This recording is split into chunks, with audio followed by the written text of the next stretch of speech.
ये जो thumb controlled हैं दोनों के दोनों सक्शन कैथेटर टी टाइप और वाई टाइप,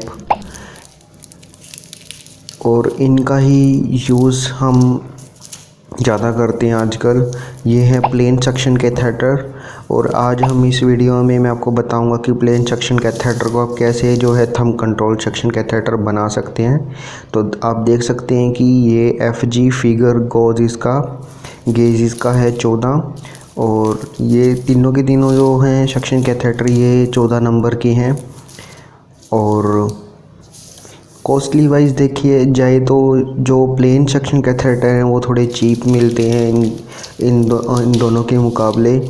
जो वाई टाइप है वो मिडल रेंज में आता है, और सबसे ज़्यादा महंगा टी टाइप सक्शन कैथेटर है थंब कंट्रोल्ड। ओके गाइस, तो ये थे हमारे सक्शन कैथेटर्स। तो सक्शन के लिए हमें चाहिए 100 ml NS या 500 ml NS 0.9%, जैसा कि आप अपनी स्क्रीन पर देख ही रहे हैं। मैं इस 500 ml का यूज़ करूँगा। ये है 1 cc और ये है 5 cc डिस्पोजल सिरिंज।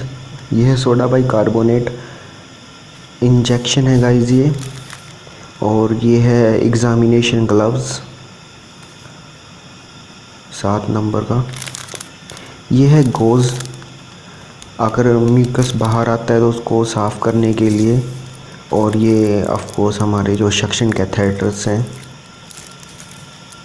तीनों के तीनों, ये टी टाइप और ये प्लेन सक्शन कैथेटर। तो गाइस, सक्शन करने के लिए इन सारी चीज़ों की ज़रूरत होती है, तो आपने पहले ही इन सारी चीज़ों का जो है अरेंजमेंट करके रखना है। और जो हॉस्पिटल में सक्शन मशीन जो होती है वो इस तरह का कुछ पंप लगा होता है हॉस्पिटल में, और अभी ये ऑफ पड़ी है जैसा आप देख सकते हैं। इसको ऑन करने के लिए इस बटन को नीचे पुश करना पड़ेगा और यहाँ पर ये प्रेशर बन जाएगा। यहाँ से आप जो है वैक्यूम प्रेशर को कंट्रोल कर सकते हैं। और सक्शन मशीन की दूसरी वीडियो मैंने अपने चैनल पर डाल रखी है, आप चाहें तो उसको देख सकते हैं। तो जो इसका प्रेशर है वो गाइस 80 से 120 के बीच में होना चाहिए। 80 to 120 mmHg प्रेशर होना चाहिए। और ये देखिए कुछ इस तरह का मैंने अरेंजमेंट किया हुआ है प्लेन सक्शन कैथेटर को लगाने के लिए। इसके आगे जो है प्लेन सक्शन कैथेटर लग जाता है गाइस। और अगर आपने उसका यूज़ नहीं करना तो एक जुगाड़ आप कह सकते हैं, ये एक तरह का जुगाड़ है। देखिए नीडल की कैप है। ओके, तो इसे काट लेना है आपने, और जो सक्शन की पाइप होती है उसके आगे आपने ऐसे लगाना है। और इसको लगाने के बाद आप जो है प्लेन सक्शन कैथेटर को यूज़ कर सकते हैं, आपको कनेक्टर की ज़रूरत नहीं है। दूसरा गाइस, जो मैं इस वीडियो में करूँगा, मैंने पहले ही ये थंब कंट्रोल जो है प्लास्टिक का सक्शन करने के लिए परचेज़ किया था, 180 रुपीज़ का आया था। और मैं इसके आगे जो है प्लेन सक्शन कैथेटर को यूज़ करता हूँ, क्योंकि जो प्लेन सक्शन कैथेटर है वो थोड़े चीप मिल जाते हैं, सस्ते। ओके, तो जो वाई टाइप और T type thumb control suction catheter हैं वो थोड़े कॉस्टली पड़ते हैं। तो आप एक बार इसे परचेज़ करके प्लेन सक्शन कैथेटर को इसके आगे जो है लगा सकते हैं। अगर आपका पेशेंट ट्रैकियोस्टमी का है या आपको बारी बारी सक्शन करना पड़ता है तो ये 3 से 6 महीने तक चल जाता है, और आप जो है प्लेन सक्शन कैथेटर को as a thumb suction catheter use कर सकते हैं। तो देखिए अब ये थंब कंट्रोल सक्शन कैथेटर बन चुका है।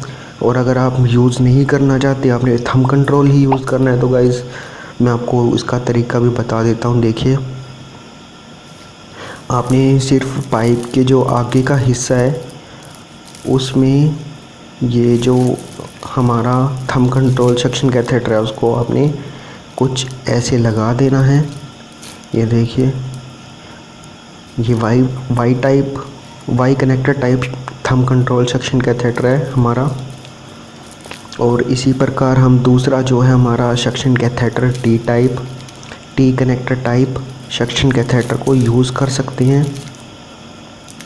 ये देखिए कुछ ऐसे। अगर आप चाहें तो इसे प्लेन सक्शन कैथेटर भी बना सकते हैं ऐसे बंद करके, और जब आप सक्शन करेंगे तो पिंच करना होगा। ओके,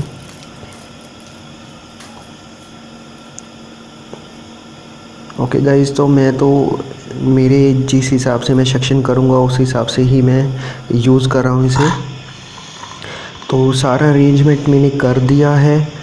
सक्शन करने के लिए मैंने सारा सामान खोल दिया है। ओके, तो टाइम गाइस, जो सक्शन करने के लिए सबसे इम्पोर्टेंट चीज़ होती है टाइम। आपको 15 से 30 सेकंड के बीच में सक्शन को करना है, और अगर आप इतने टाइम में नहीं करते तो दिक्कत हो सकती है। ओके, तो ज़्यादा टाइम लगाएंगे सक्शन में तो पेशेंट की जो है सैचुरेशन वो डिप होगी, सैचुरेशन फॉल होगी, ब्रीथिंग डिफ़िकल्टी होगी और पेशेंट रेस्टलेस हो जाएगा। हो सकता है कि पेशेंट को हॉस्पिटल में एडमिट कराना पड़े या उसे वेंटिलेटर पे भी लेना पड़े। प्रेशर कितना होना चाहिए मैंने आपको बता दिया है कि जो मिनिमम प्रेशर है कम से कम 80 का होना चाहिए, और वो 80 टू 130 तक हो सकता है। और मैक्सिमम अगर म्यूकस ज़्यादा थिक है तो वो 200 mmHg तक हो सकता है। अगर आप ज़्यादा प्रेशर उससे ज़्यादा प्रेशर करेंगे तो अंदर की म्यूकस मेम्ब्रेन डैमेज हो जाएगी।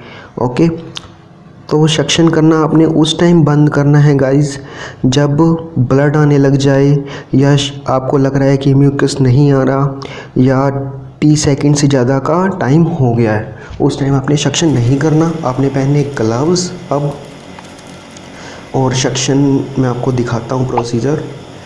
रोटेटिंग मोशन में कैसे करना है जैसा मैंने आपको बताया था। देखिए, पहले रिफ्लेक्स देख लें। ये देखिए, रिफ्लेक्स इस तरह का आया, और रोटेटिंग मोशन में आपने ऐसे सक्शन करना है। एक बार फिर ये आया रिफ्लेक्स और रोटेटिंग मोशन। अब आप अच्छे से देख लें जो म्यूकस है वो किस तरह आएगा। म्यूकस रोटेटिंग मोशन में करना है आपने। और मैं आपको, जब आपने सक्शन कैथेटर को ट्रैकियोस्टमी ट्यूब के अंदर डालना है या ट्यूब के अंदर डालना है तो वैक्यूम प्रेशर नहीं बनाना। जैसे आप देख सकते हैं वैक्यूम प्रेशर बनाया मैंने। अब बाहर निकालते टाइम वैक्यूम प्रेशर बनाना है आपने। ये देखिए कुछ ऐसे। अब मैं आपको सारा प्रोसीजर करके दिखाऊंगा, लेकिन आप पहले इसे अच्छे से देख लें, अच्छे से सीखें, ज़्यादा जल्दबाजी ना करें गाइस। देखिए कुछ ऐसे आपने करना है। और सक्शन करने के बाद जो 500 ml NS है उससे आपने सक्शन कैथेटर को वॉश करना है। और वॉश कैसे करना है, देखिए इसमें मैंने होल बनाया हुआ है, और जो सक्शन कैथेटर है हमारा वो इसके अंदर जाएगा, और फिर आपने वैक्यूम प्रेशर बनाना है और ये वॉश हो जाएगा।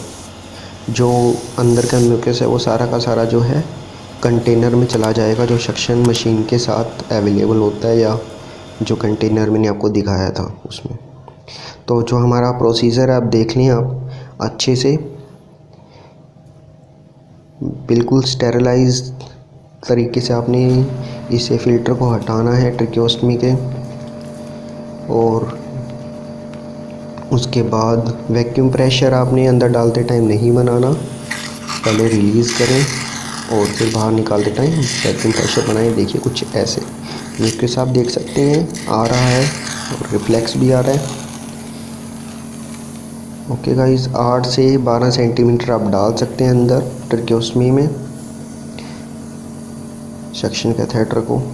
और वॉश करने के लिए 500 ml NS का यूज़ कर रहा हूँ मैं। ओके, दोबारा देख लें आप, इसमें रिफ्लेक्स भी आ रहा है, आप अपनी आँखों के सामने देख सकते हैं आराम से रिफ्लेक्स आ रहा है। ओके गाइस, तो ये था हमारा फर्स्ट प्रोसीजर। दूसरा जिसमें हम एम्बू बैग का यूज़ करेंगे और साथ में 3% नॉर्मल सलाइन का यूज़ करेंगे जब पेशेंट को थिक म्यूकस आ रहा है। मतलब गाढ़ा अगर म्यूकस आ रहा है, बारी बारी आ रहा है, तो आप NS का यूज़ कर सकते हैं। ये अंदर क्लोट है, NS मैंने डाला। अब मैं एम्बू करूँगा 3 बार। ये देखिए कुछ ऐसे।